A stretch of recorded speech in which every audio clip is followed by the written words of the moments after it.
नूर आलम खान साहब हमारे साथ हैं। अभी ब्रेक में जाने से पहले उनका तज़किरा हुआ था, तो पूछते हैं कि फार्म 45 और 47 वाले कौन हैं और केपी में अली मीन की हुकूमत का क्या बनने वाला है। नूर आलम साहब, बहुत शुक्रिया आप हमारे साथ शामिल हो रहे हैं। पहले तो इलेक्शन के ऊपर एक कमेंट हुआ था आपके मुतल्लिक, आप उसका जवाब देना चाहें तो यू आर मोस्ट वेलकम। बिस्मिल्लाहिर्रहमानिर्रहीम जी।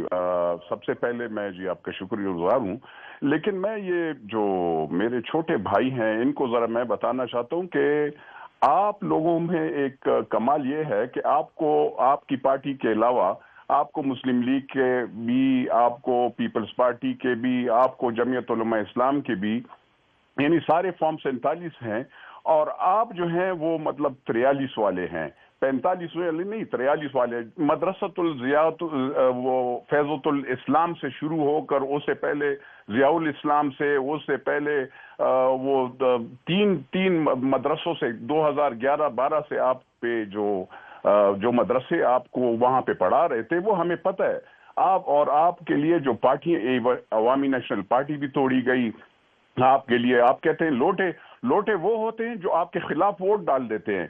जिन्होंने आपके खिलाफ वोट नहीं डाला और आपकी महंगाई के खिलाफ आवाज उठाया उसको लोटे नहीं कहते। हाँ ये है, आप जरा देखें, इनको मैं चैलेंज करता हूं। ये कहते हैं ना कि तहरीक इंसाफ, इनको अब भी खैबर पुख्तूनख्वा में लाया गया है, इनको अब भी सीटें दी गई हैं और 43 पे दी गई हैं। 45 छोड़ें, 45 इसलिए कि 43 में इनको पहले ही से देखें। अगर ये कहते हैं कि वो इनको ये फौज के खिलाफ बात करते हैं, ये कसम उठाएं कि जनरल फैज ने इसको सपोर्ट नहीं किया, ये कसम उठाएं कि जनरल ज़ियाउल इस्लाम ने इनको सपोर्ट नहीं किया, कसम उठाएं कि उस वक्त 2011-12 से लेकर 2022 तक मेरे ख्याल में अभी तक इनको बाकायदा सपोर्ट मिला है। केपीके में इनको हुकूमत दी गई।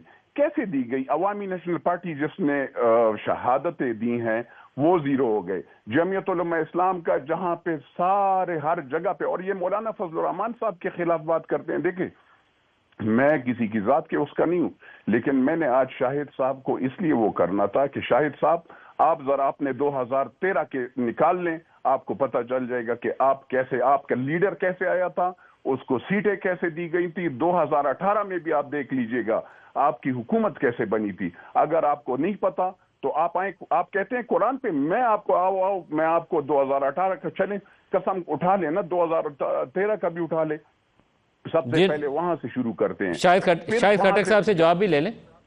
देखिए, मैं इसलिए कहता हूं कि वो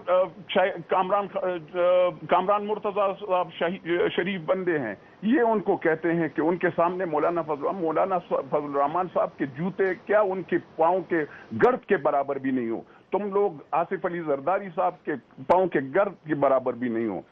तुम लोग मियां नवाज शरीफ के पाँव के गर्द के बाद तुम लोगों की क्या कुर्बानी है मुझे बता दो।